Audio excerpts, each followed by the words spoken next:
Buenas tardes. Buenas tardes. Buenas tardes con todos, aunque somos menos que el otro día. Somos poquitos.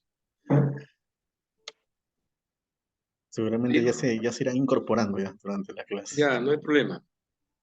Hoy Ujú. día un poco es complementar lo que hicimos el día sábado, ¿no? Y al mismo tiempo hacer una especie de barrido de lo que he visto en los planes de competitividad, en los planes regionales de desarrollo, en el alineamiento con los planes acuáticos de acuicultura de cada región. Entonces, la idea en principio va a ser, primero, resaltar la importancia del presupuesto, ¿no?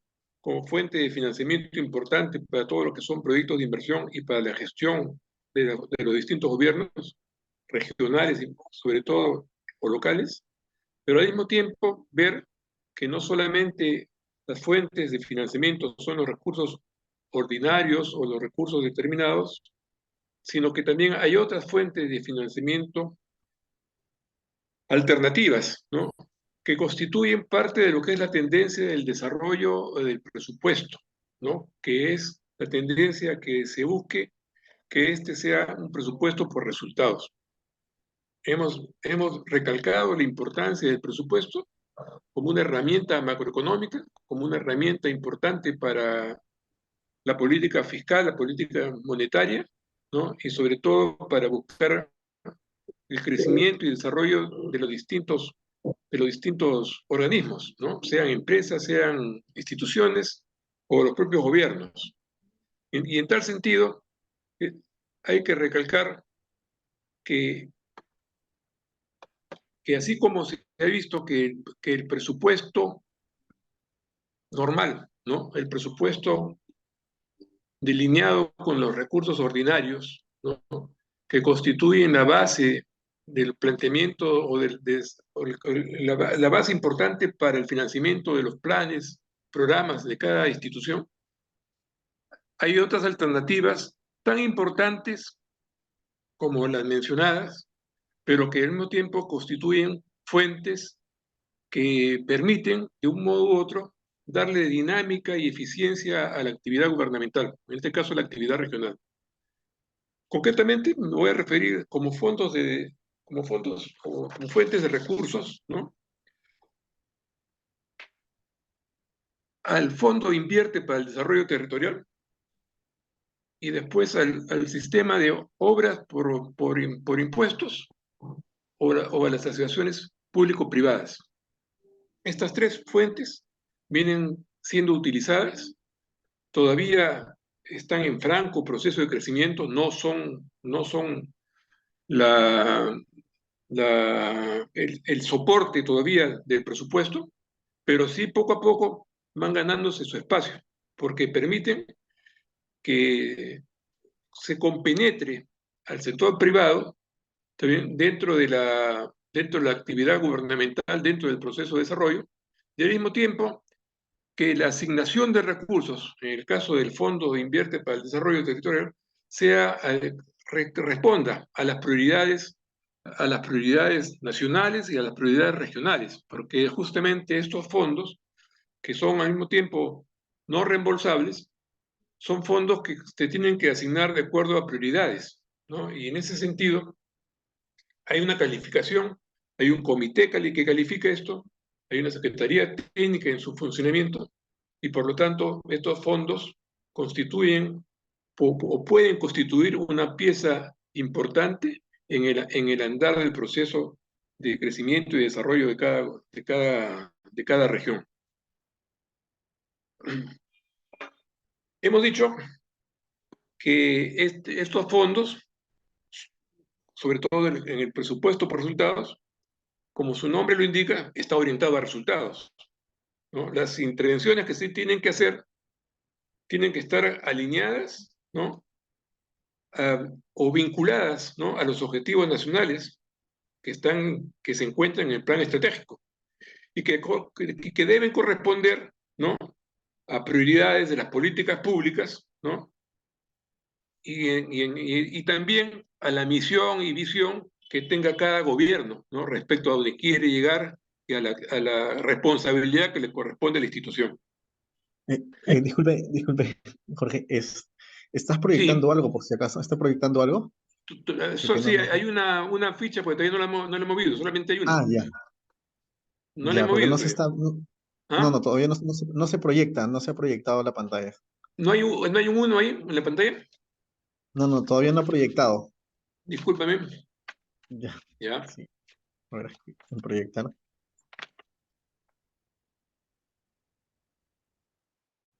Lo que pasa es que no me sale el botoncito de compartir pantalla.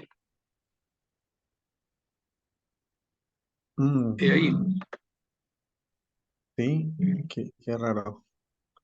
A ver, al costado del chat. ¿Ah?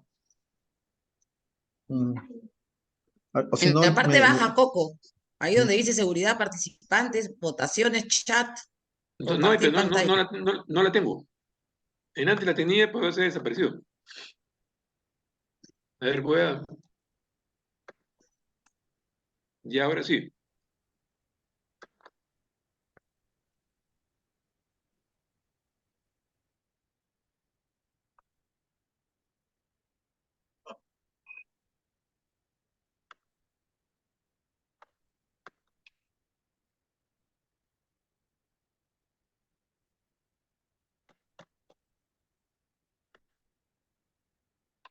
listo, ahora sí, sí se puede ver. Ya. Se me desapareció en antes la pantalla y solo me apareció eso y dije, qué raro que ya comenzó, o sea, solita. No me he dado cuenta. Ya Felizmente no que me se has preocupe. cortado. Pero No, por no lo se menos preocupe. se me ha escuchado. Sí, sí.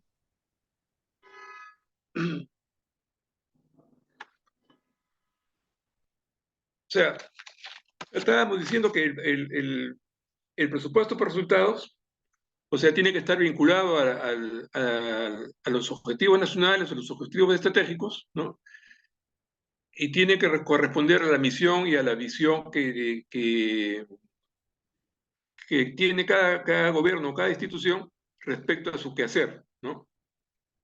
Pero al mismo tiempo se exige que sea una actividad o estos fondos tengan que estar ligados, orientados a resolver problemas del ciudadano, ¿no? O sea, esos tienen que apuntar, en este caso, a problemas que son de índole de importancia, ¿no? Dentro de lo que es la calidad de vida del ciudadano, a resolver un problema, una solución a las brechas existentes, ¿no? O a la parte de calidad de vida que no se ha logrado alcanzar, ¿no? Entonces tienen que ir a buscar una solución, tienen que ayudar a aportar la solución, ¿no? Dentro de lo que es nuestra lucha, si se quiere, por resolver el problema de pobreza o de debilidad y crecimiento de ciertas regiones, ¿no?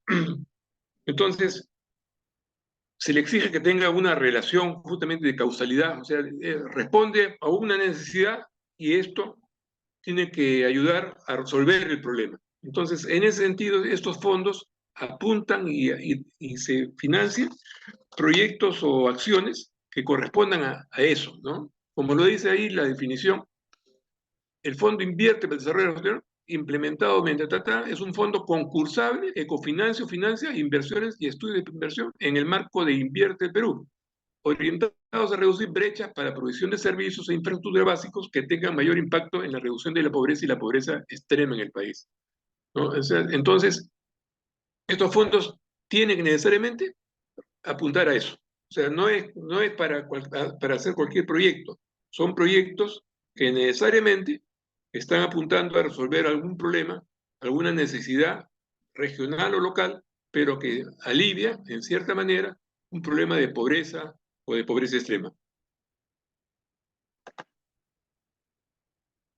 Eso es cómo está conformada. Hay una secretaría técnica que califica, hay un consejo directivo teóricamente que da las directrices a inicio de año y enmarca cómo debe ser el proceso de calificación o de administración de los recursos. Entonces, la secretaría técnica, ¿no? Es la que va a dar la pauta y es la que a través del Ministerio de Economía y Finanzas, ¿no? Es el que tiene la labor de coordinación y acercamiento con los distintos gobiernos y las distintas municipalidades o consejos provinciales.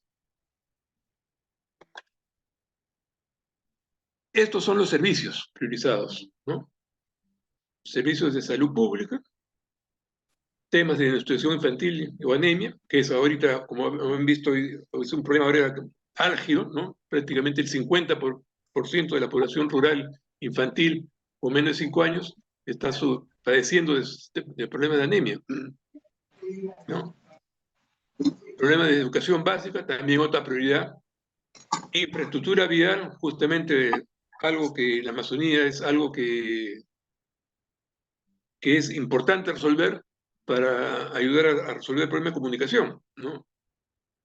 Servicios de saneamiento, lo que estamos hablando de recursos, agua y saneamiento básico, electrificación rural, infraestructura agrícola, como se ve, o sea, toda la temática es una temática que es parte de un diagnóstico de cualquier región. Estos son los problemas fundamentales que hay que resolver en cada región, ¿no? Y entonces es fácil que cualquier proyecto uno lo pueda encuadrar dentro de estas necesidades. O sea, y justamente estos servicios o estos temas tienen también ya indicadores prefabricados. O sea, hay indicadores, no hay toda la data, no hay toda la información, pero sí hay indicadores que sí pueden ayudarnos a medir en qué medida el proyecto que se quiera definir o se quiera priorizar o dar sentido, se puede ver a qué nivel, ¿no? o cuánto de su meta logra alcanzar en la solución del problema que quiera atender.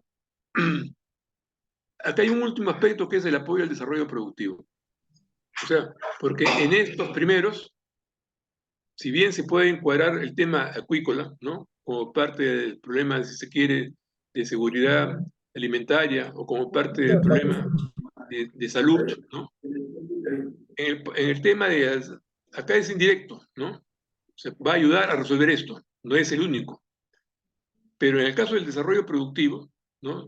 Si se le quiere apuntar desde el punto de vista de diversidad productiva, desde el punto de vista, si fuera más grande, competitividad, promoción de exportaciones, o sea, producción para la exportación, o sea, dentro de esto también encaja, ¿no? O sea, no es un problema, o sea, esto es una necesidad de generar recursos que ayuda a resolver lo otro, ¿no? O sea, el que yo genere recursos a través de desarrollo productivo también me ayuda a resolver los problemas de infraestructura básica, de salud, de anemia y de todos los que hay acá en el conjunto. O sea, tienen doble efecto.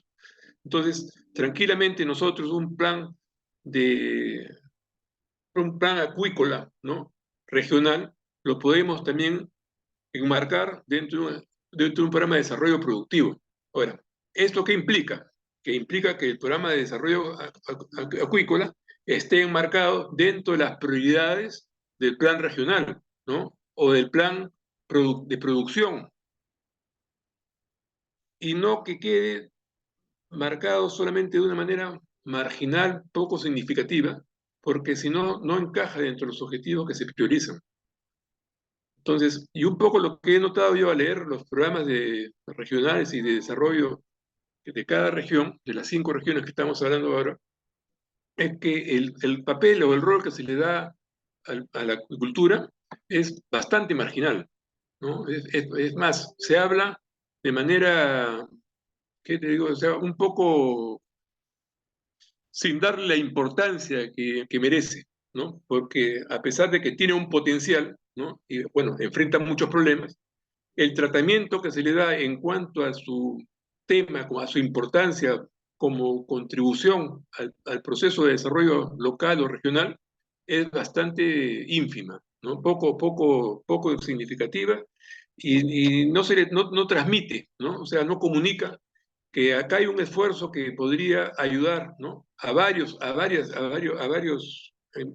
sectores, ¿no? A salud, al sector alimenticio y al mismo sector productivo, pero no se le da no se le enmarca dentro de esa tónica y se pierde.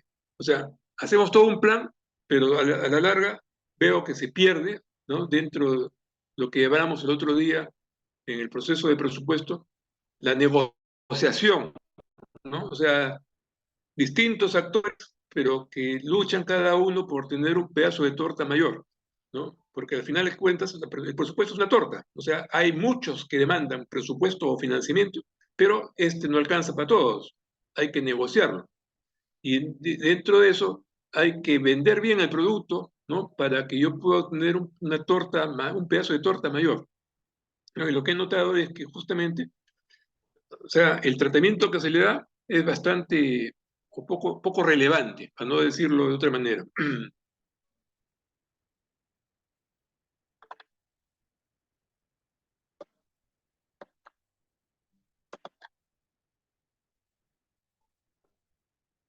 Acá va otro tema, ¿no?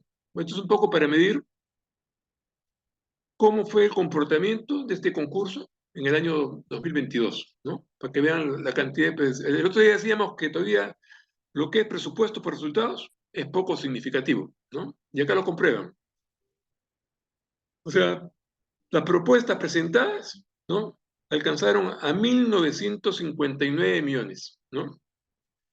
Pero de las propuestas que superaron la admisibilidad, o sea, que fueron susceptibles de ser estudiadas, ¿no? Alcanzaron solamente a 1.634. Pero de las que fueron seleccionadas fueron 319.000, ¿no? Entonces, o sea, a lo que vamos esto todavía dentro del gran presupuesto, esto todavía es algo que no, que no llena, ¿no? Estamos hablando de un presupuesto de 240.000 millones, ¿no? Entonces cuando hablamos de 319 millones, o sea, esto es todavía marginal, ¿no? O sea, bien marginal. Incluso como demanda sigue siendo marginal, estamos hablando de 2.000 contra 240.000, o sea, esto no llega ni al 1%, ¿no? Y cuando veamos, o sea, por qué no son admitidas, ¿no?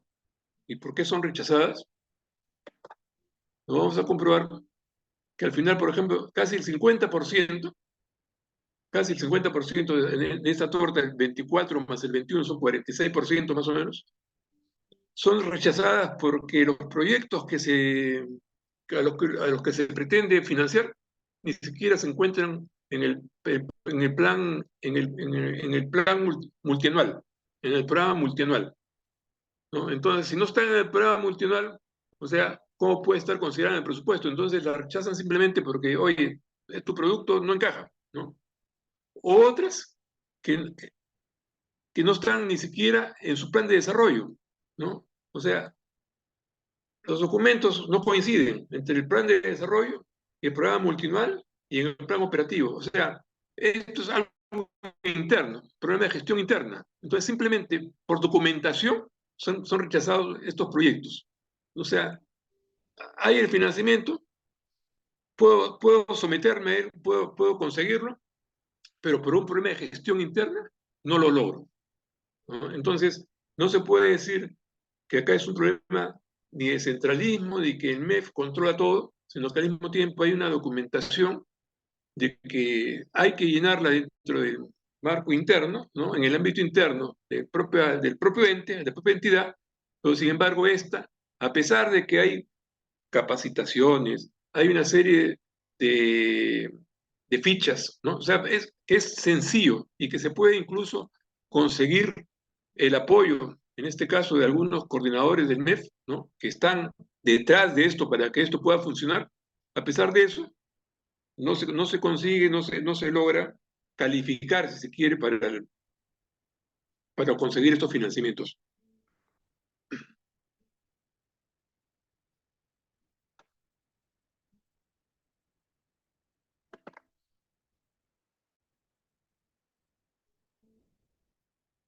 Eso es lo que hemos hablado ahorita.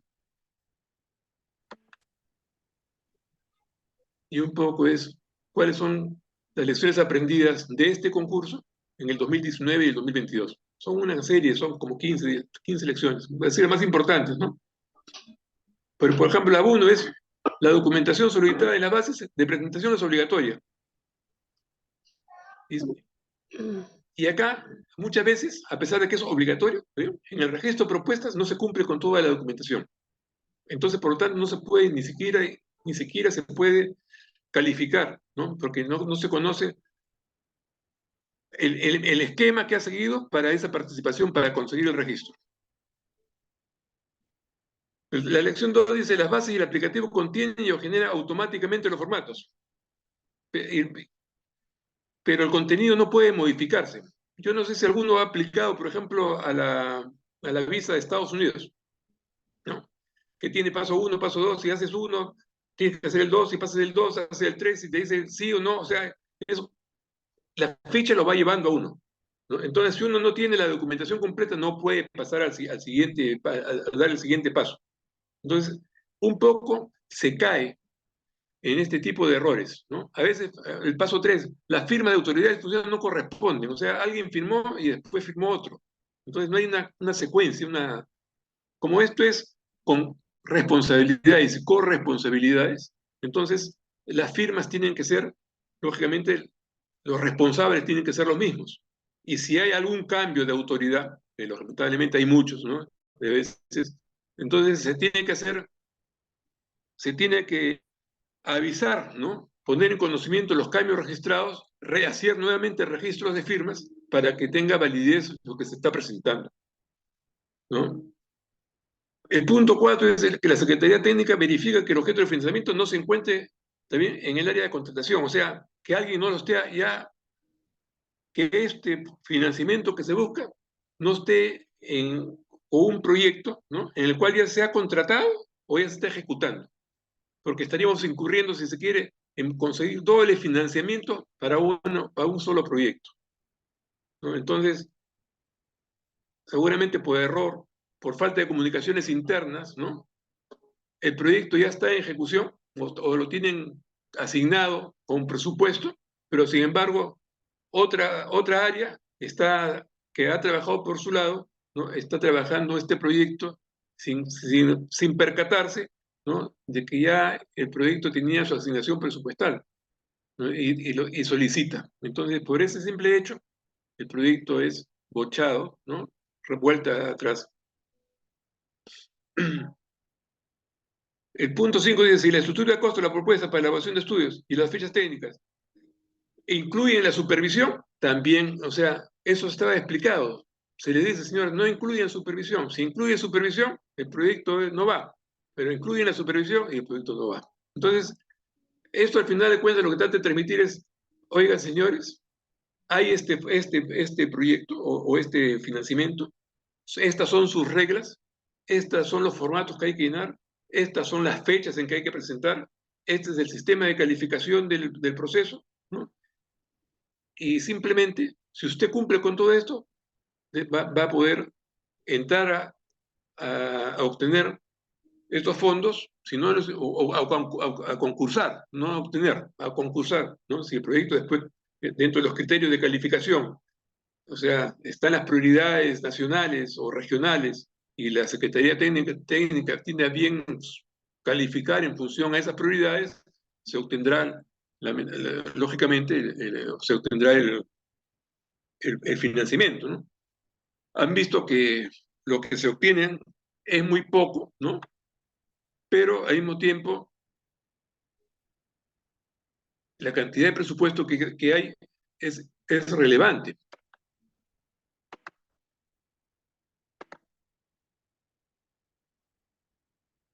Ahora, existen dos alternativas adicionales para financiamiento de los proyectos, ¿no? O para el financiamiento justamente de acciones o planes, ¿no? Acá está en rojo, ¿no? Serían obras por impuestos y asociaciones público-privadas, ¿no? Obras por impuestos, como su nombre lo indica, también, o sea, es hacer participar a la actividad privada dentro de la acción gubernamental, ¿no? A realizar proyectos que son de infraestructura pública para obtener servicios. Y estos proyectos, que sean por obras, por impuestos, van a ser pagados, si se quiere, o financiados por los impuestos que deja de pagar, ¿no? el, la empresa privada, ¿no? O sea, yo me encargo de hacer la obra, o parte de la obra, porque puedo hacer cofinanciamiento, ¿no? Y al mismo tiempo, yo dejo de pagar una serie de tributos en un X periodo de tiempo que nos pondremos de acuerdo entre el Estado y la empresa, ¿no? Esta es una alternativa. La otra alternativa es, hacemos una asociación público-privada, que significa que para un proyecto de infraestructura, ¿no? Entre los dos podemos financiar o podemos ejecutar la obra, ¿no? Sea esta de infraestructura vial o un local, o una institución, entre los dos podemos financiarlas, ¿no? Yo me encargo de una parte, tú te encargas de otra parte, o finalmente yo me encargo de hacer la obra y tú te encargas del mantenimiento, y ya vemos, hay un contrato, ¿no? Para eso, después establecemos convenios, ¿no?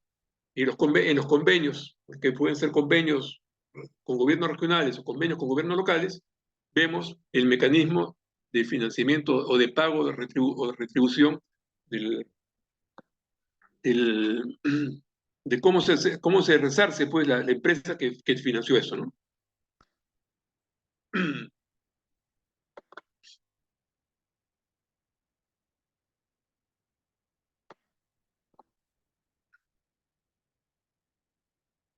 Estos mecanismos, también, como hemos dicho, apuntan a lo mismo, ¿no?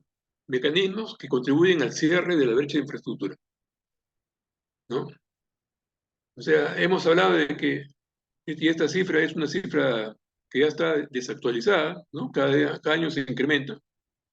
La brecha de infraestructura del país es 160.000 millones, aprox, ¿no?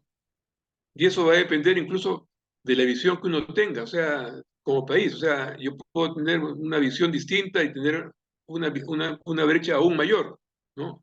O tener una visión restringida del país, de que quiero que se quede en un estado inerte, ¿no? Entonces la brecha va a ser mucho menor.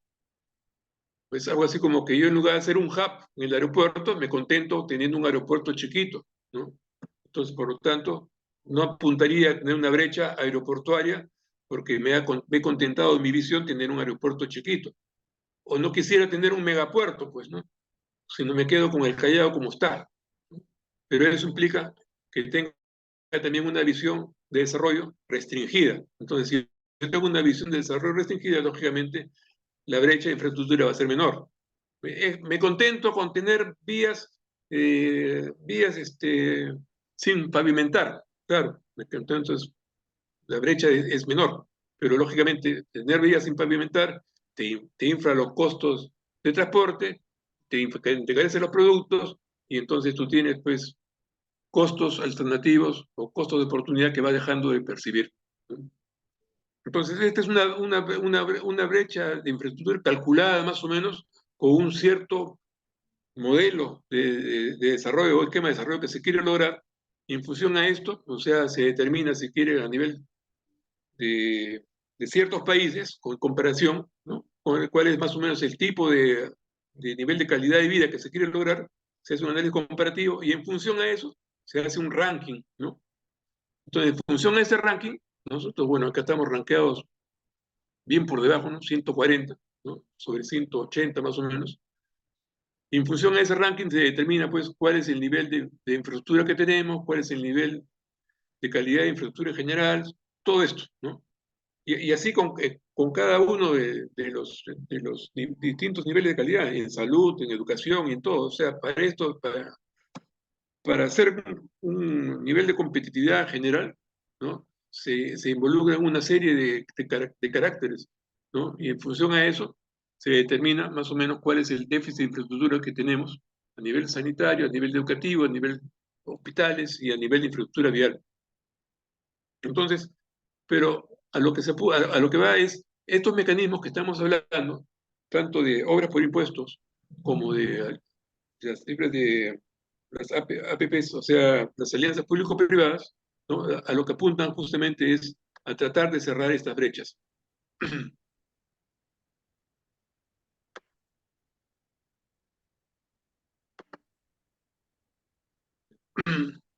¿Qué es una APP? Una APP justamente dice eso, Con el Banco Mundial se puede hacer como un contrato a largo plazo entre una parte privada y una entidad pública, para brindar un activo o servicio público en que la parte privada asume un riesgo importante y la responsabilidad de la gestión. Y la remuneración está vinculada al desempeño, ¿no? O sea, según el marco normativo peruano, una APP se define como modalidad de participación de la inversión privada en la que se incorpora experiencia, conocimiento, equipo, y con el objeto de crear, desarrollar mejor y mantener infraestructura pública y proveer servicios públicos. Entonces, finalmente es cómo buscamos que el sector privado participe o coparticipe con el Estado en este esquema o en esa búsqueda de eficiencia y eficacia en lo que se quiere lograr en el menor tiempo posible, porque el Estado puede hacer todo, ¿también? Seguramente, pero también se puede demorar más. Entonces, para tratar de apremiar o acercar las metas y los objetivos, ¿no? Entonces lo que se busca es, dentro de este esquema de Estado más moderno, ¿no? En que hay metas e indicadores y que se busca justamente que dentro de un esquema estratégico de mediano plazo y largo plazo, alcanzar ciertos niveles de desarrollo. Entonces lo que se busque es que se trate de que se participen, se busque la mayor participación, ¿no? En este caso, con transparencia incluso del sector privado.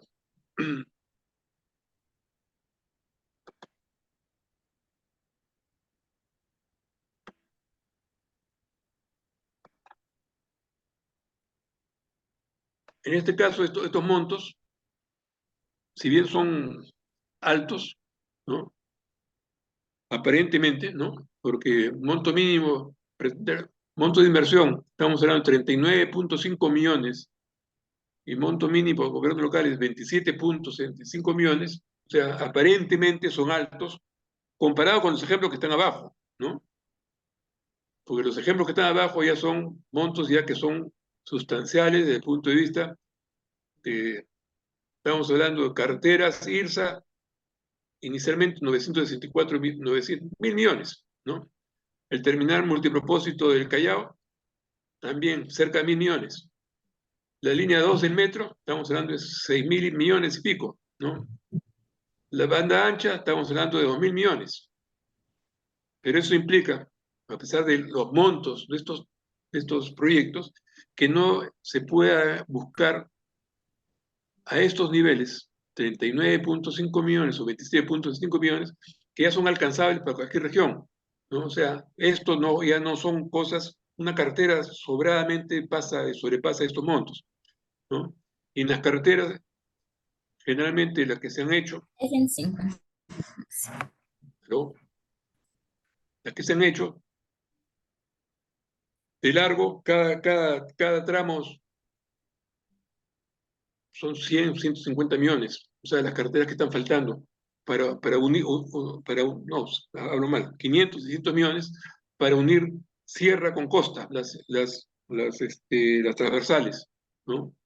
Entonces, y esas tienen financiamiento, cuando hay peajes, el financiamiento de la retribución para el gestor está asegurada, ¿no? En la medida que haga vías alternativas, ¿no?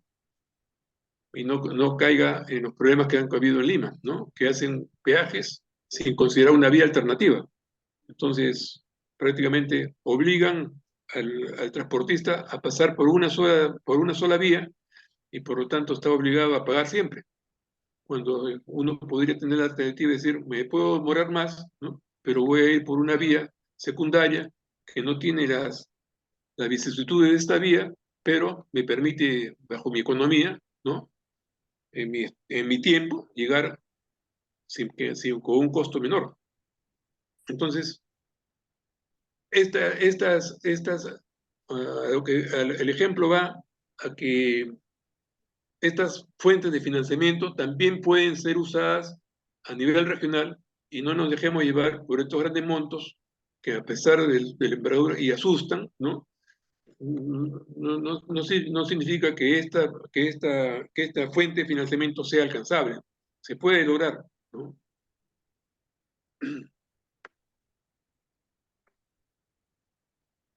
¿Cuáles son las características de estas asociaciones público-privadas? Como se dan mediante contratos a largo plazo, ¿no? El plazo se define en función a la recuperación de la inversión. Tiene que haber una previsibilidad presupuestaria, ¿no? O sea, porque las empresas, o sea, el Estado se obliga, ¿no?, a presupuestar los gastos de operación y mantenimiento de la vía o de la obra que se ha hecho, ¿no? Y al mismo tiempo de los compromisos que se tienen que asumir. Entonces esto no se puede dejar solamente para iniciar, sino que tiene que estar presupuestado, ¿no?, en el correr del tiempo, en el devenir de los años, mientras dure el proyecto, o siempre el proyecto, ¿no? Y se asegure el pago. En el caso de los proyectos grandes, ¿no?, el plazo que sea más o menos promedio ha sido de 22 años, ¿no?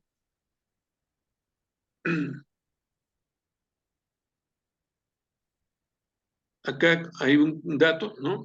O sea, por no haberse hecho este tipo de asociaciones público-privadas y no haberse garantizado mantenimiento, por ejemplo, de la red vial que tenemos construida, ¿no?, el Estado perdió, ¿no?, casi 720 millones, ¿no?, por deterioro simplemente de las pistas, por no haber logrado justamente un mantenimiento parcial o total de calidad.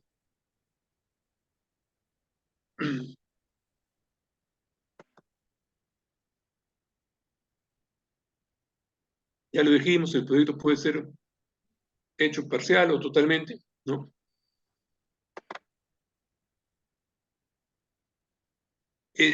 Comprende toda la fase del proyecto, ¿no? O sea, no entra solamente en la ejecución, sino puede estar desde el diseño. O sea, la APP se puede hacer completa, o sea, comprende el diseño, la construcción, ¿no?, la búsqueda de financiamiento conjunta, la operación y el mantenimiento. O sea, se puede entrar en todas las fases, ¿sí?, o como se puede entrar también en algunas fases, ¿no? Y bueno, es cuestión de ponerse de acuerdo en qué fases y cómo se retribuye, ¿no?, ese compromiso de pago en función a lo que hizo.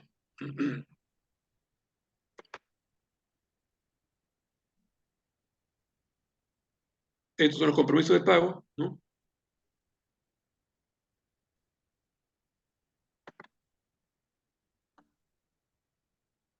Los compromisos que generan, ¿no? Obligaciones, los pagos completamente, todos son pagos por la obra, la retribución de la inversión, la retribución si hay mantenimiento, ¿no? Y alguna contingencia que pueda haber. O sea, también se tiene que prever las contingencias que puedan darse, ¿no? O sea, una contingencia sería el fenómeno del Niño, por ejemplo, ¿no? Entonces, eso no estaba contemplado en un contrato inicial. Se tiene que analizar nuevamente, sucedido este hecho, seguramente se tiene que configurar nuevos plazos, ¿no? Si va a haber una inversión adicional, se tiene que determinar las características de esa nueva inversión, ¿no?, y ver la forma de retribución de la misma, ¿no? Pero la cosa es que el proyecto no se pierda. Este es cómo está distribuido el riesgo, ¿no? Una APP. O sea, en cada una de las, dijimos que entra en cada una de las fases y en cada fase hay distintos problemas, ¿no? Entonces puede haber problemas en el diseño, puede haber problemas en la explotación de terrenos, puede haber problemas de demanda, puede haber problemas con el sector cultura por problemas arqueológicos, puede haber problemas de inflación, ¿no?, que ahorita sucedemos con esto. O sea, todo esto genera una serie de riesgos que hay, ¿no?, que hay que tener en cuenta a la hora que estamos haciendo el contrato, ¿no? Porque en función a esos riesgos es que se va a determinar los plazos para la ejecución, y se va a determinar el plazo de duración del contrato, y se va a determinar también la modalidad de la retribución.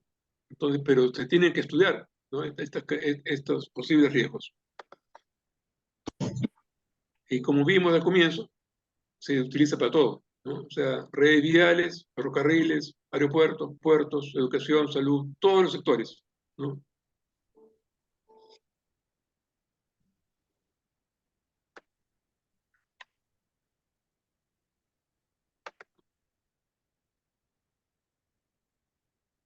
Y la otra que vimos, la otra fuente de financiamiento, ¿no?, leyes acá, Tampoco vamos a hablar de los comités de inversiones.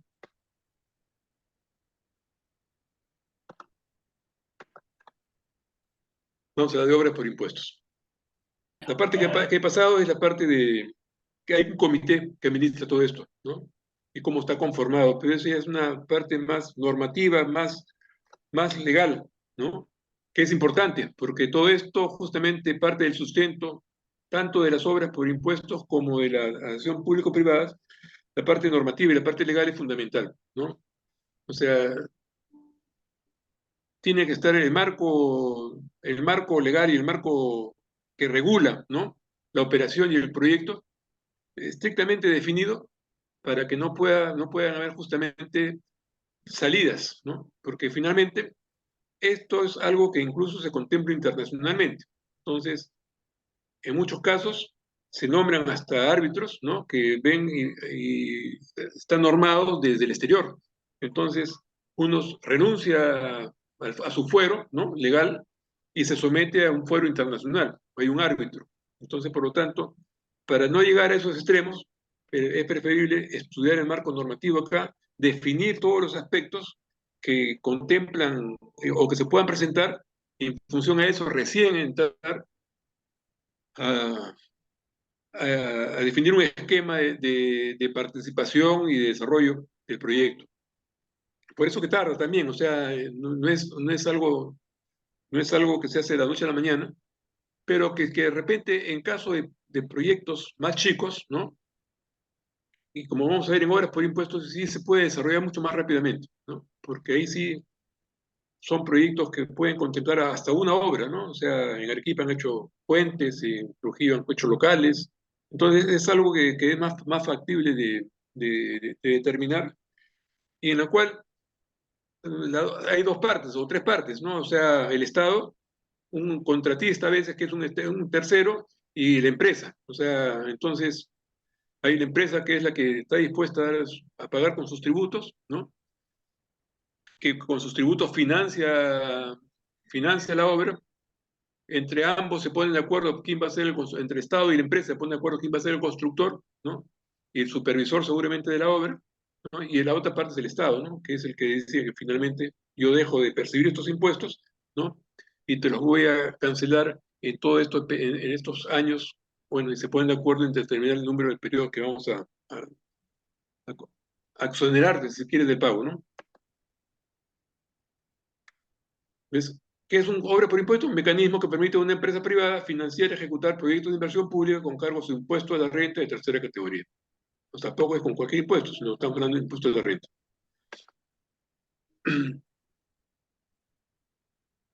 O sea, y acá sí entra la empresa privada, por un lado, ¿no? Que es la que tiene imagen, acelera las obras, se busca la eficiencia. Entra el gobierno nacional, ¿no? Que adelanta en el corto plazo recursos ordinarios. Entra el gobierno regional, si se trata de gobierno regional y universidades, ¿no? Que también adelanta sus recursos financieros de canon y regalías, y otros que son descontados al año siguiente de culminada la obra, ¿no? Y puede ejecutar proyectos, ¿no? En todas las funciones, incluyendo mantenimiento. Entonces, esto pues, es un mecanismo que es válido para todos los gobiernos regionales y es muy operativo. O sea, lógicamente tampoco es que todo el presupuesto se pueda destinar a, al pago de obras por impuestos. O sea, el Economía y Finanzas a principio de año, al momento que elabora el presupuesto nacional, determina hasta qué monto, ¿no? De ese presupuesto nacional se puede utilizar el mecanismo de obras por impuestos. Porque no es cuestión de decir, dejo de percibir los tributos porque yo tengo que financiar otras cosas.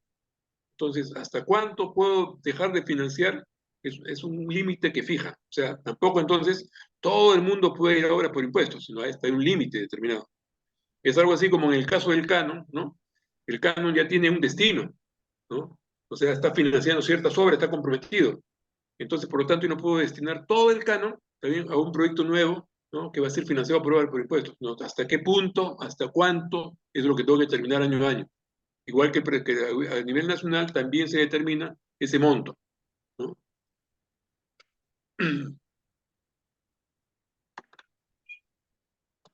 ¿Para qué sirve? Bueno, simplifica procedimientos, se busca eficiencia, ¿no? Y agiliza la realización de proyectos.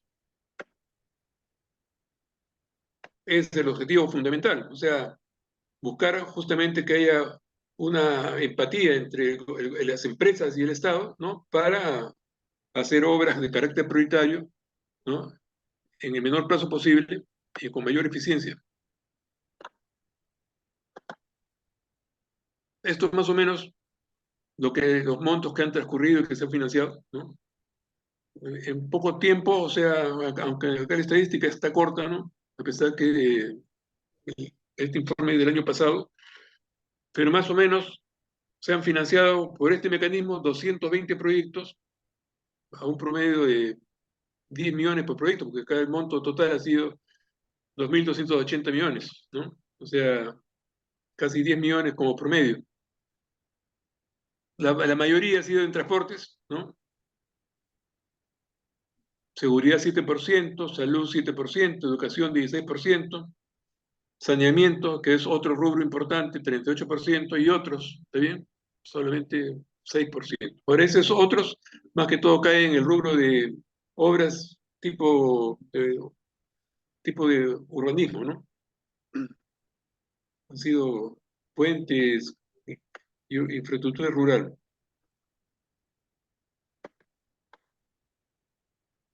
Este es más o menos el nivel de ejecución. En gobiernos regionales, el que más ha utilizado ha sido Arequipa.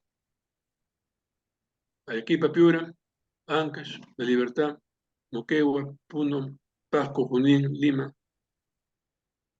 Salvo Loreto, salvó la Amazonía. Solamente Loreto ha utilizado 37 proyectos, no, montos, 37 millones, ¿no? 47 proyectos en total. O sea, es un mecanismo relativamente nuevo, ¿no? O sea, que poco a poco está ganando su lugar, pero también va a tener su límite. O sea, ¿no? Ahí están los límites de emisión para gobiernos regionales en millones. O sea, esto más o menos son los límites autorizados, ¿no? ¿Ya? A pesar de que a Cusco le han autorizado 1.191 millones, ¿está bien? No creo que haya utilizado nada de eso. Ha utilizado muy poco. Pues estos son los límites autorizados. Hasta ese límite, ellos podrían emitir, hacer convenios, ¿no? Convenios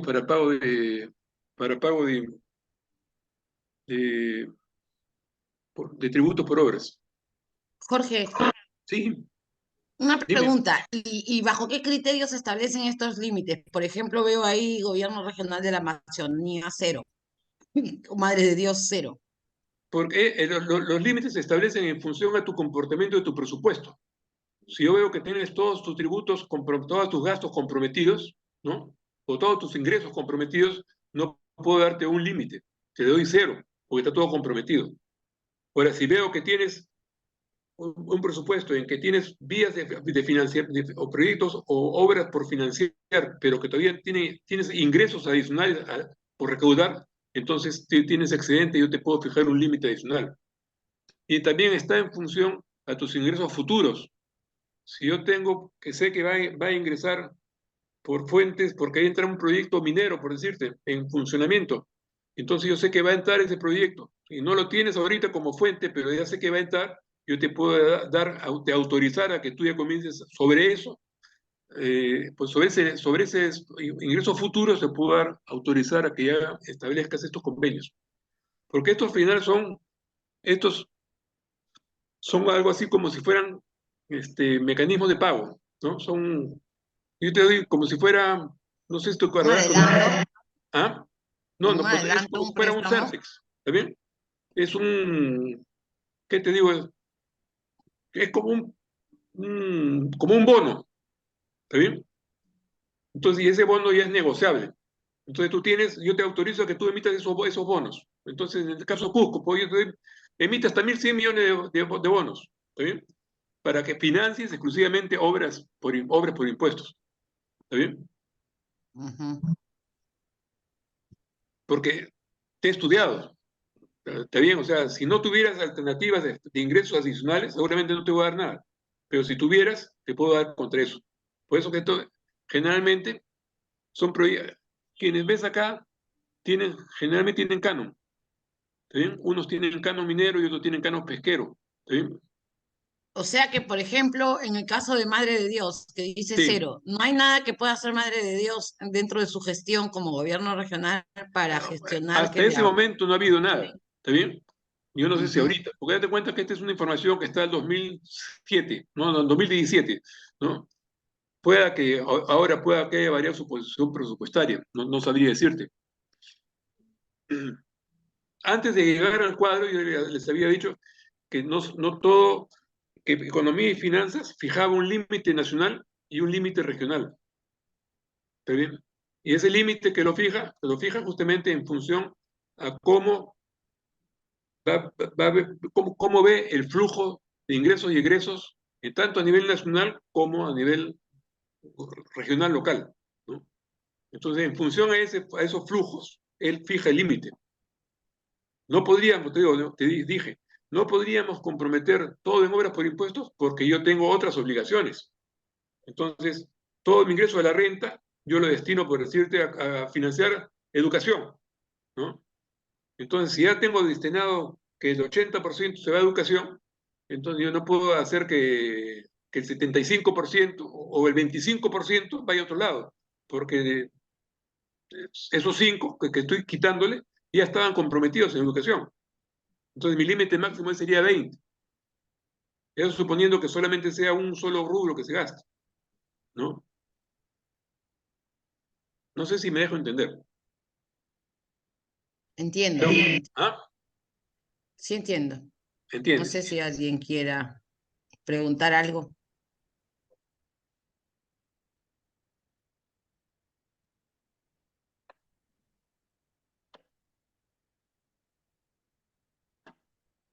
Bueno, independientemente de los límites, ¿está bien? Porque acá estamos hablando de cantidades, ¿está bien? Yo no quería hablar de cantidades, sino dejarlo solamente, pero me encontré con el cuadro. Yo quería hablar solamente sobre el concepto, ¿está bien? El concepto es que no todo puede ir ahora por impuestos, ¿está bien? Solamente hay una parte que puede ir ahora por impuestos. De todo mi presupuesto, solamente una parte, ¿está bien? Relativamente mínima, puede ir ahora por impuestos, porque mi mayor parte ya está comprometida. Ahora, ese mínimo que estamos definiendo es un mínimo que depende de flujos. Si yo tengo un flujo futuro que va a ser positivo, entonces yo seguramente sí puedo comprometerme ahora por impuestos porque voy a tener un flujo positivo a futuro de ingresos. Si no lo tengo, entonces es muy difícil que yo pueda comprometer recursos para obras por impuestos porque ya lo tenía todo comprometido.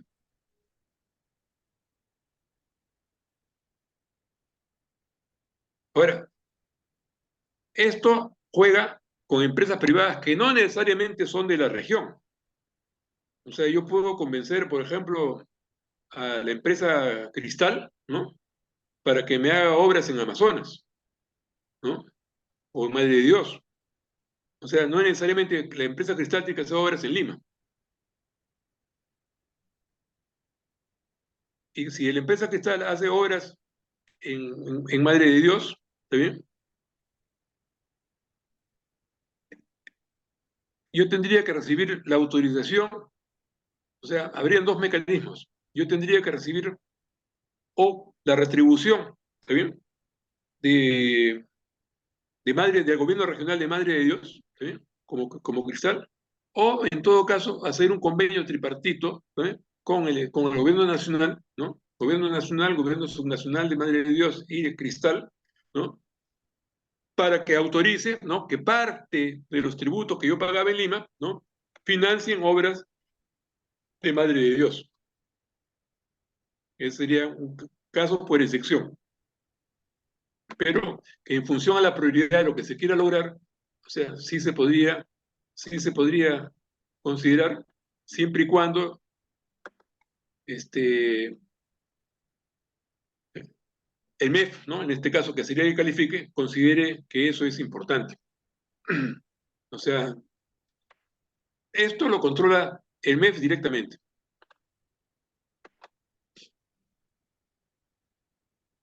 Estos son los proyectos más o menos se han dado, ¿no?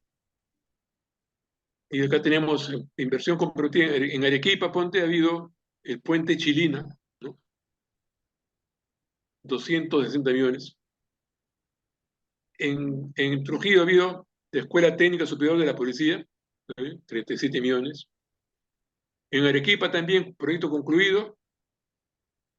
Bueno, es lo mismo, es el mismo, estamos hablando de lo que, a quienes ha beneficiado, ¿no? En Ancash ha habido una cartera, ¿no? En Cajamarca también ha habido un mejoramiento del crecimiento y desarrollo de los niños y niñas, convenios suscritos. O sea, este ha sido ya un proyecto de interés social, ¿no? O sea, más difícil medir, entonces sí se puede, o sea, si se enmarca bien el proyecto, ¿no? O sea, porque es un mejoramiento del crecimiento y desarrollo de los niños y niñas. O sea, es un proyecto que seguramente se ha hecho con el MIDIS o con el Ministerio de Salud, ¿no? Seguramente para alimentación, algo por el estilo. Proyecto de 8 millones. En Junín es un proyecto de cartera.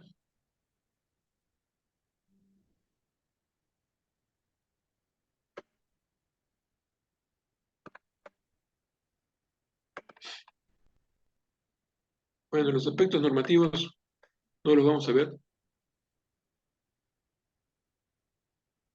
¿Ves? Acá ahí está más o menos cómo funciona el esquema.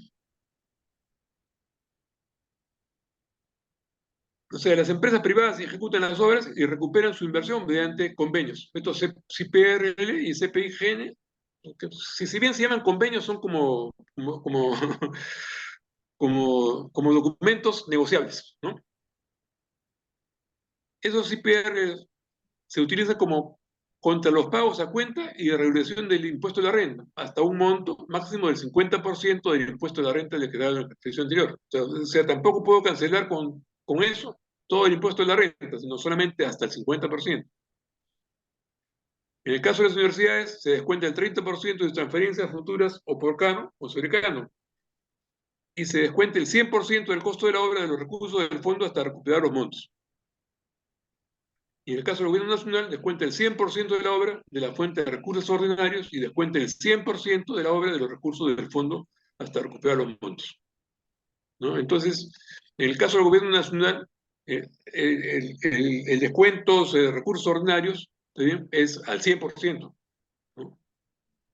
Mientras que en el caso de los gobiernos regionales, descuenta el 30% de transferencias futuras o por cano. Se le da una facilidad. El ámbito de aplicación más o menos corresponde al ámbito de aplicación de las asociaciones público-privadas, ¿no? Estamos aplicando los mismos, ¿no? ¿Y quiénes pueden participar? Cualquier entidad pública del gobierno nacional que desarrolle proyectos de inversión pública en el marco del sistema de inversión pública. O sea, todos. Bueno, y estas son parte de las ventajas que hay, ¿no? Y con esto yo creo que hemos dado un barrido, ¿no?, a cuáles son las fuentes la fuente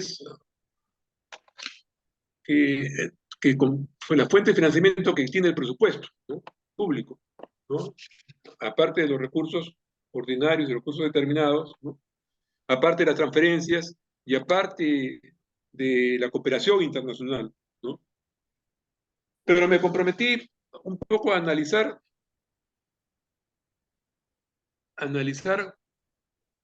los planes acuícolas y los planes de desarrollo y los planes de competitividad, ¿no?, de la Amazonía, ¿no?, para ver cuán factible es justamente lograr que este plan acuícola, ¿no?, los planes acuícolas tengan éxito, ¿no? Porque la preocupación es justamente hacemos planes para lograr objetivos, lograr metas, ¿no?, y finalmente con objetivos mayores de buscar solucionar problemas de índole de bienestar, ¿no? Disminuir brechas, mejorar la calidad de vida de la población, ¿no?, a enfrentar el problema de salud pública, el problema de seguridad alimentaria, básicamente. Y por lo tanto, es importante que justamente estos planes se encuadren, ¿no?, dentro de lo que es el contexto de los objetivos regionales y nacionales.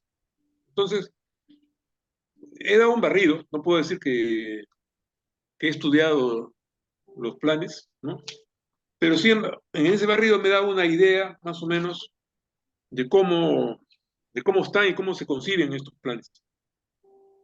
Y un poco me preocupan, ¿no? Porque cuando yo veo el plan, por ejemplo, de San Martín, ¿no?, todos los planes los veo que están bien hechos. Han respetado la metodología de ese plan, o sea, metodológicamente todos están bien, o sea, encuadrados perfectamente, o sea, se ha respetado todo, ¿no?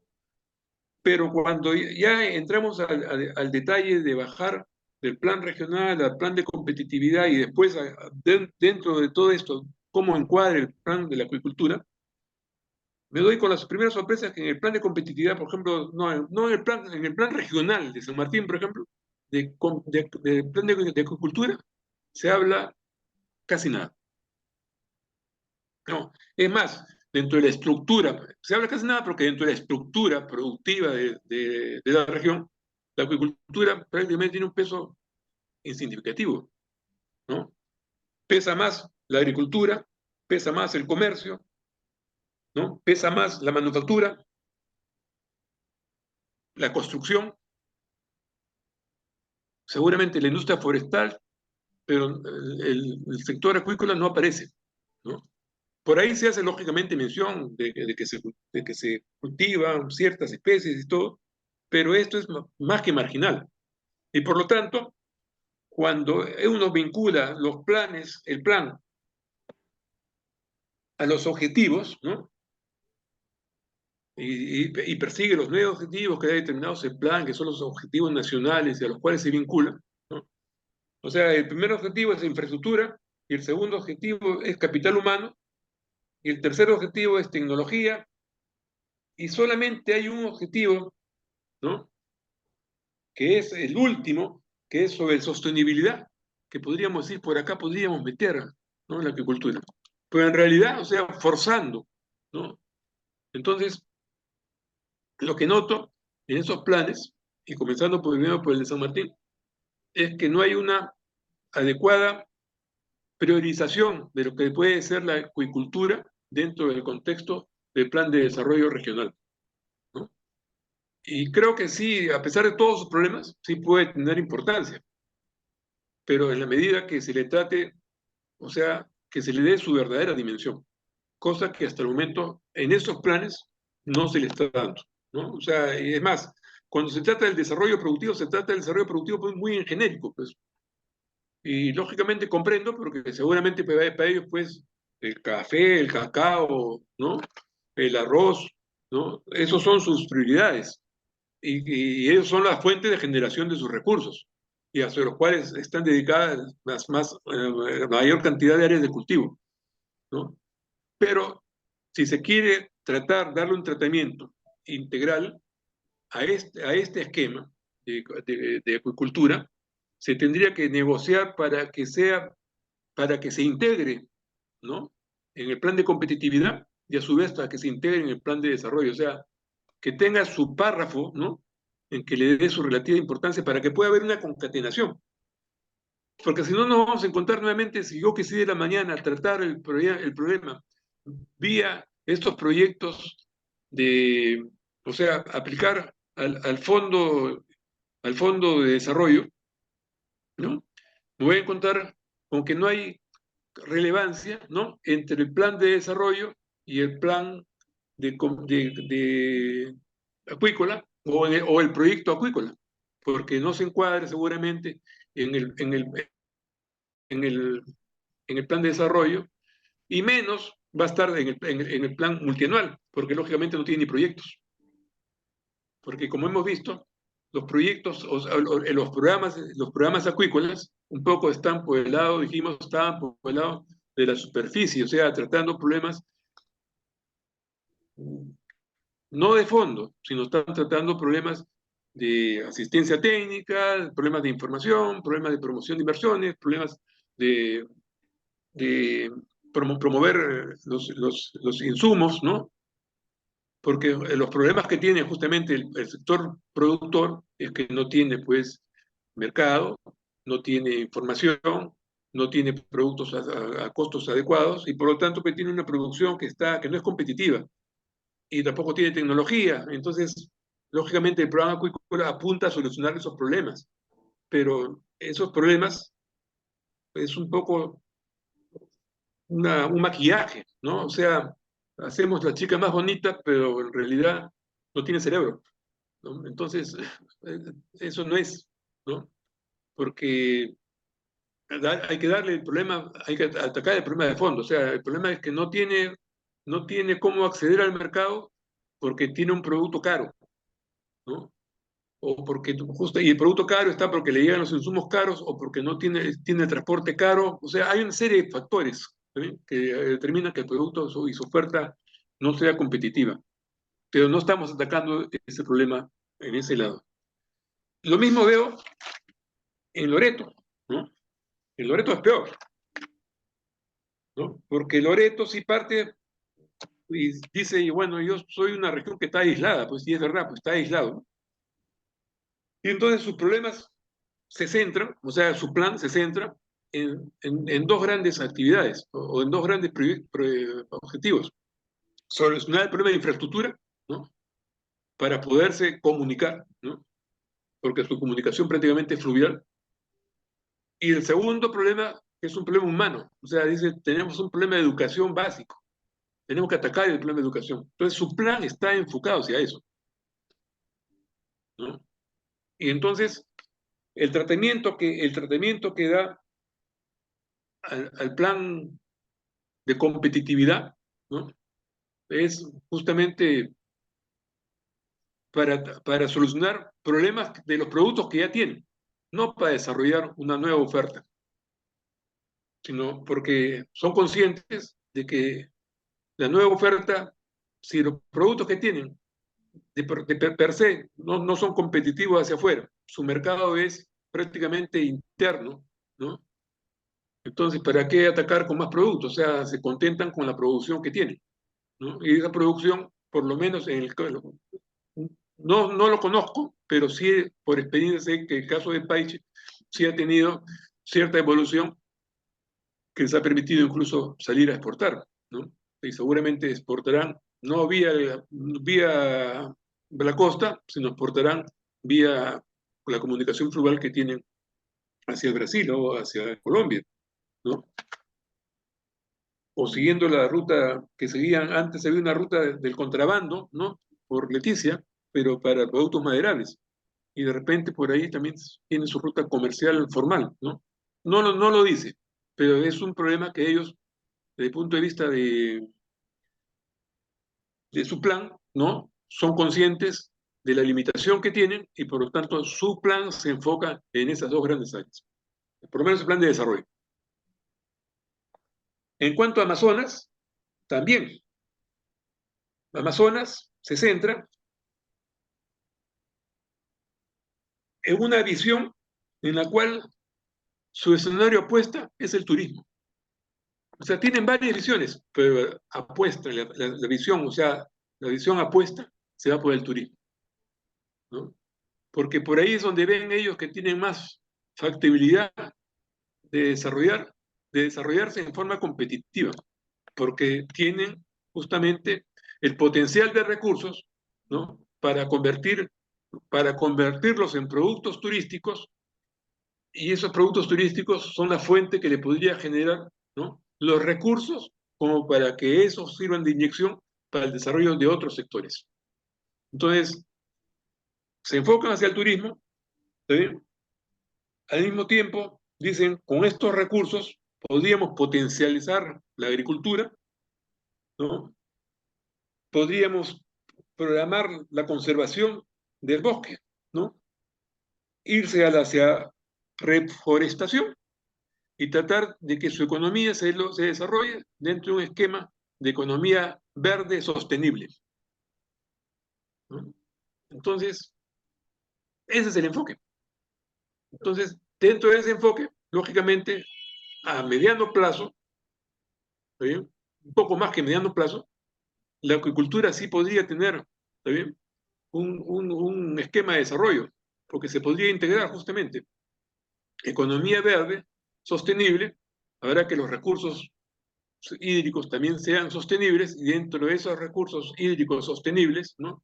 Harán que haya una acuicultura que pueda complementar, ¿no? El esquema que están desarrollando. No lo dice, ¿está bien? No lo dice, pero un poco se podría interpretar eso. Su esquema de competitividad lo basan prácticamente en tres áreas, ¿no? Uno que sería el sector maderable, otro que sería el sector del camu camu, ¿está bien? Y otro que estaría entre la economía del, vamos a llamarle, del producto país. Ese es más o menos el enfoque que tienen ellos para cómo se podría encajar el esquema del plan de acuicultura, ¿no? El otro día les dije cómo estaba Madre de Dios y Madre de Dios también se dice que tiene un problema, primero, de falta de recurso hídrico, porque sus fuentes hídricas están aguas contaminadas. Segundo, que sus estanques dependen de lluvias y que por lo tanto ya ahorita ya entonces están enfrentando problemas. O sea, porque estamos en emergencia, lluvias. Ya el hecho de depender de las lluvias ya te hace un sector de riesgo, ¿no? Porque no es algo, un factor que no controlas, no depende de ti, no depende de la naturaleza. Y el hecho de que tengan ríos contaminados, fruto de una minería ilegal, ¿no? Que, que pierde, ¿no? Sus residuos hacia las aguas, está contaminando todo. O sea, a ellos no les importa. Ellos están sacando el metal, ¿no? Sin importar el costo que están ocasionando a la región. Y entonces, como la autoridad al mismo tiempo tiene problemas para imponerse, ¿no? Entonces, hay sectores que están padeciendo esto. Tanto para, estamos hablando acá de agua para consumo humano, como para agua para hacer crecer o prevalecer este sector. Entonces, ahí el gran problema, ¿no? El caso de Ucayali, no me acuerdo, pero creo que el caso de Ucayali también estaba vertido en el plan el plan de competitividad de Ucayali también estaba en el sector maderas, el sector camu camu, ¿no? O sea, me imagino que también, no he visto el plan de competitividad del sector Ucayali, pero imagino que también una fuente importante de recursos va a ser el sector turismo, ¿no? Entonces, yo creo que va a ser difícil, ¿no? Que estos planes de competitividad o estos planes de agricultura, tal como están diseñados, ¿no? Si no se les modifica y se les trata de integrar a los programas de competitividad a nivel regional o en el plan de desarrollo regional, ¿no? Va a ser difícil que se les pueda, o sea, que se pueda hacer, lograr sus objetivos y metas, ¿no? Bueno, el principal problema de todos, finalmente, es el mercado, ¿no? Sea por precios, sea por calidad, sea por bajo rendimiento, sea por la estructura de costos. Y yo no entiendo por qué hay un problema de mercado si al mismo tiempo el mismo sector tiene un programa que se llama A Comer Pescado, ¿no? No entiendo cómo el programa A Comer Pescado, que justamente es dar alimentación de pescado a poblaciones escolares, a poblaciones de escasos recursos, ¿no? ¿Cómo no está integrada con el plan de acuicultura. Porque justamente a comer pescado debería cerrar el círculo del plan de acuicultura. O sea, el plan de acuicultura debería tener todo su esquema para cimentar y fomentar su oferta, pero al mismo tiempo integrado a una demanda del propio Estado. ¿Está bien? Porque el Estado no debe estar buscando el pescado más barato, sino debe estar buscando cómo consolido esta oferta, que hoy día puede ser cara, pero que mañana a la larga, cuando tenga consolidado un mercado, seguramente en la medida que se le pongan parámetros y metas y exigencias, va a tener que adecuar su estructura de costos a esas exigencias del mercado. Pero el paso y la oportunidad inicial se la brindó. Y el sector mismo, produce en este caso, maneja tanto el programa Comer Pescado como el programa como el Plan Nacional de Competitividad. Porque no es el plan de competitividad de cada uno, es el plan de competitividad nacional, ¿no? En el cual, si se quiere, la sumatoria de estas partes constituyen el plan nacional. Y entonces, el círculo debería estar cerrado.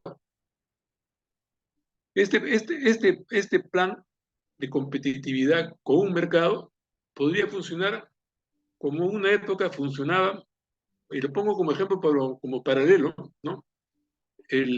Las exportaciones en el país, o sea, la política de fomento a las exportaciones.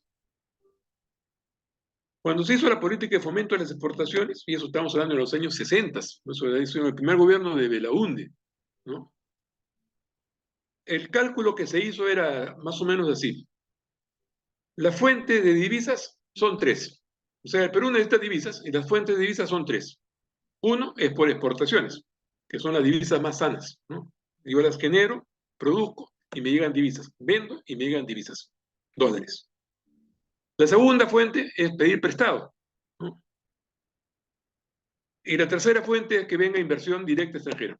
O sea, gente a invertir, que viene con sus dólares, ¿no? Compra su equipo, maquinaria, etc., y hace su empresa y su obra acá, ¿no?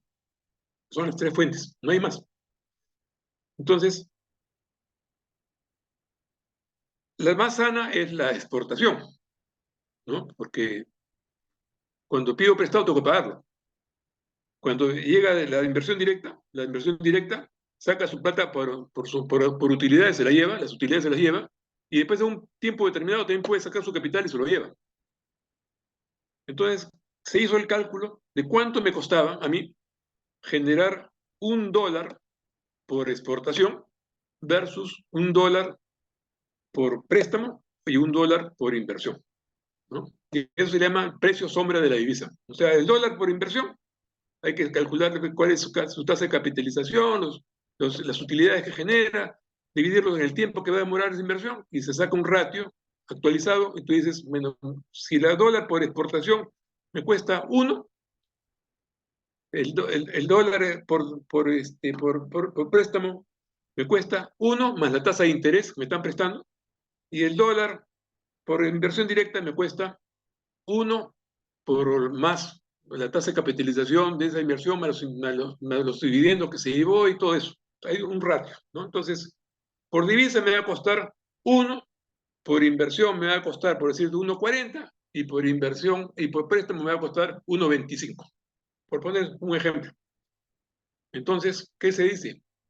¿Hasta cuánto estaría yo dispuesto a pagar, ¿sí?, para obtener entonces $1 de exportación, que es el más barato? Porque si yo tuviera dólares que me cuesten menos que el dólar por préstamo y menos que por el dólar de inversión, entonces lógicamente prefiero utilizar ese dólar que me cuesta menos. Entonces, de ahí entonces se hizo la política de promoción de exportaciones. ¿Cuánto estoy yo dispuesto a pagar como tributos, como soles, ¿no?, internamente, para generar ese dólar? Y por lo tanto, ¿qué se hizo? Se hizo justamente un certificado de reintegro tributario que se llamó el CERTEX, ¿no?, más un X financiamiento barato, sumado los dos, por decirte, esos dos sumaban como 20. Entonces, 1 más 20 sería 1,20. Ese 1,20 es más barato que el 1,25 del capital prestado y más el 1,35 de la inversión que llegó. Entonces, por lo tanto, vamos a hacer nuestro esfuerzo para ir por este lado. En este caso yo supongo que se puede hacer lo mismo. ¿Sí? ¿Cuánto yo estoy dispuesto a pagar más, ¿no?, por este pescado, que me va a significar una ayuda para un problema de seguridad alimentaria, para un problema de lucha contra la anemia, un problema de salud, ¿no?, antes que yo gastar tanto por remedios en anemia y tanto por mejoramiento de salubridad o mejoramiento de la alimentación? Entonces, porque de una manera u otra tengo que utilizar ese programa para darles el mercado. Yo conozco el caso de la quinoa. Perú hoy día es uno de los exportadores, el segundo exportador de quinoa en el mundo, ¿no? Hace 20 años, sí, más o menos 20, 30 años, ya 30, 25 años, Perú no exportaba quinoa. Es más, se producía quinoa, pero se producía de una manera en la cual el campesino que tenía su topo de quinoa, su hectárea de quinoa, su pequeña chacrita, sembraba la quinoa de una manera racional para él, pero irracional para el mercado. Racional para el campesino, sí, porque él sembraba la variedad maranganí, por decir, porque esa era buena contra la helada. La variedad blanca de Yuli, porque esa era rendidora. La variedad real, porque esa era la que el mercado pedía. Y la variedad silvestre, porque esa era más dulce. Y todas las sembraba juntas. De tal suerte que si mañana más tarde venía helada, ¿qué importa? Pues él perdía estas dos, pero se quedaba con la maranganí. Si venía buen tiempo, se agarraba las 4. Si venía con clima húmedo, salía la blanca Yuli y la blanca real muy buenas, la maranganí no. Pero entonces siempre tenía un resultado a fin de año, ¿no? Él se defendía. Desde el punto de vista del mercado, esto era ilógico, irracional, porque como cosechaba el viento, él sacaba las 4 quinas mezcladas, ¿no? Pero como no había mercado, sino era un mercado entre ellos, de trueque y todo, para ellos era normal. Es más, se daban el trabajo de, como que eran pequeños topos, que ellos sacaban la cosecha por partes, ¿no?, en función de cómo lo habían sembrado. Entonces no tenían ningún problema. Pero cuando comenzó a haber una demanda, tanto de Estados Unidos como de Canadá, por este producto, lo que se hizo fue organizarlos de tal suerte que ya el campesino A no sembrara las 4 variedades, sino solamente una. El B, otra. El C, otra.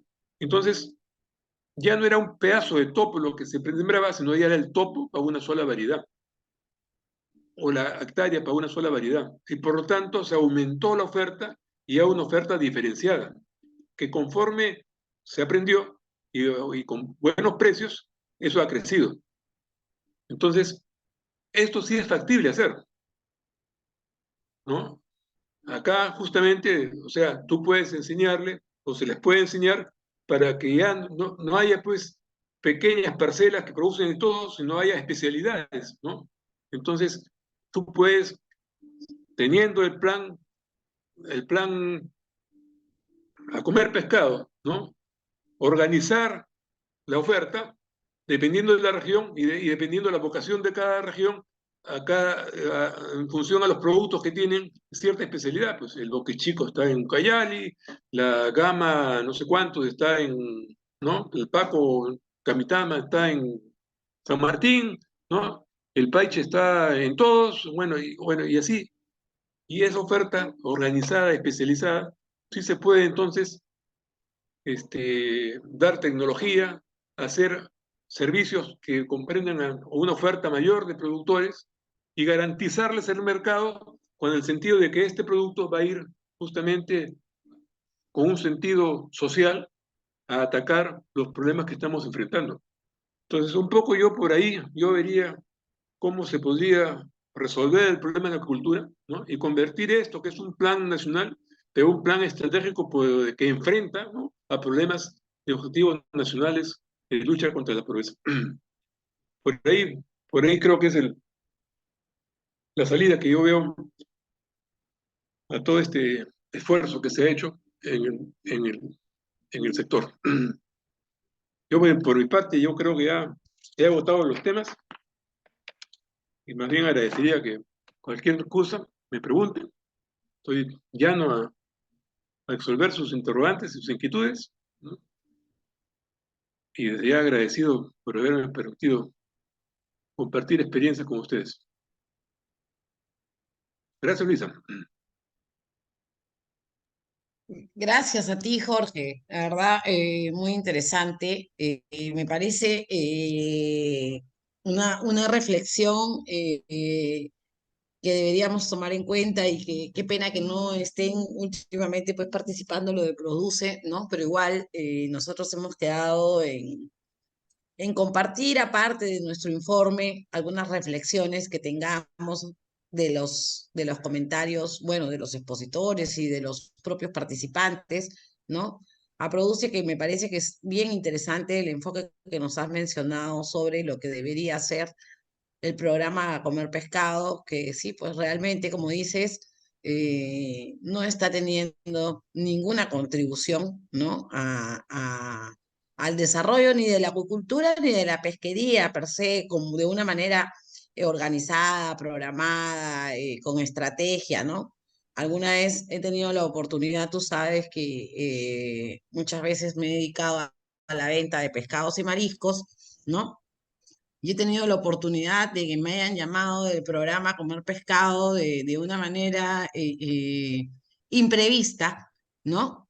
Y así buscando pescado de la noche a la mañana y es urgente, entonces eso demuestra que definitivamente no están respondiendo sus acciones a un plan, ¿no? Que conlleve pues al desarrollo de estas cadenas productivas, ¿no? No sé, entre los participantes aprovechen, por favor, para comentar, para preguntar, para compartir sus experiencias. De repente, lo que ya nos viene justamente ahora en la próxima clase es ver los lineamientos del PRA. Vamos a empezar con el tema de diagnóstico, cómo lo tenemos que enfrentar y vamos a volver a revisar un poco los diagnósticos de ustedes, ¿no? Y bueno, ¿quién mejor que ustedes para conocer la realidad? Los invito a participar. Todavía nos quedan, si es que hubiese preguntas, 20 minutos para compartir. O ya están desesperados por el fútbol. Están desesperados por recibir los goles. Buenas noches, ingeniera Julia, ingeniera Luisa, perdón, y el estimado expositor. Quería preguntarle, entendí que lo que Coco, mencionaba Coco. sobre Coco, disculpe. Entendí que lo que mencionaba sobre el programa Comer Pescado debería ser impulsado sobre los gobiernos regionales. Eso es lo que mencionaba.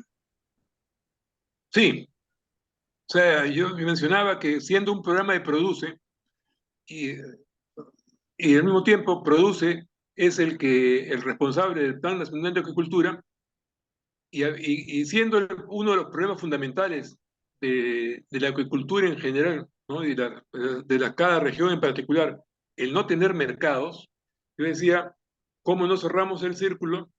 El mismo sector y pone el programa de A Comer Pescado a disposición de estos programas regionales de acuicultura, ¿no? De tal suerte que la oferta de cada lugar, ¿no?, tenga pues ya un corolario con un mercado garantizado, ¿no? Lógicamente que no tiene que poner igualito barreras desde el punto de vista pues cantidad, calidad y cierto nivel de precio, pero hasta cuánto yo puedo justamente, entre comillas, subsidiar, ¿no?, estos precios, cuando esto al mismo tiempo, ese subsidio, si es que lo hubiere, ¿no?, me permitiría, ¿no?, enfrentar problemas que son más sustantivos ahorita y a los cuales dedico una cantidad de recursos. O sea, el hecho de que no ataque la anemia hoy en día, por ejemplo, me está poniendo en peligro generaciones futuras. Entonces, el problema de la anemia es un problema gravísimo, porque no solamente decir tengo 50% de niños anémicos, sino lo que voy a tener yo son 50% de niños a futuro con desventaja, porque en la medida que no desarrollen sus capacidades, ¿no? Hoy eso les pone en desventaja para mañana. Entonces, este es un problema que tiene que ser enfrentado de inmediato. Y si tengo las herramientas, ¿no? Porque tengo como sector mismo, ¿no? Entonces, no le veo por qué no hacerlo. Sí, sí, estoy de acuerdo. Que justamente la descentralización en Ingeniero Coco era para dar todas esas herramientas a los gobiernos regionales. Este programa, bueno, a la fecha, lo han cerrado, con el programa Comer Pescado está cerrado en 8 regiones, ¿no? Hace menos de un mes lo han cerrado y por falta de presupuesto, supuestamente. Entonces, este programa, yo soy de una institución que se llama De Vida, que a través de la Mesa Regional Acuícola, el programa Comer Pescado, convocaba, era parte de las ferias regionales acuícolas que se ha hecho a partir de 2, 3 años atrás, y gracias a que la DIREPROS tenían recursos y el programa tenía el poder de convocatoria, entonces se hacían algunas ferias, pero eran bien reducidas, ¿no? Solamente se beneficiaba solamente a 1 o 2 beneficiarios, y como decía la ingeniera Luisa, eh, prácticamente de la noche a la mañana se les pedía pescado, ¿no? No teníamos una entidad articuladora para sacar de producción de productores formalizados, se podría decir, ¿no? Pero yo creo que esto es un problema de prioridad nacional. Entonces, la oferta está, es cuestión de organizarla.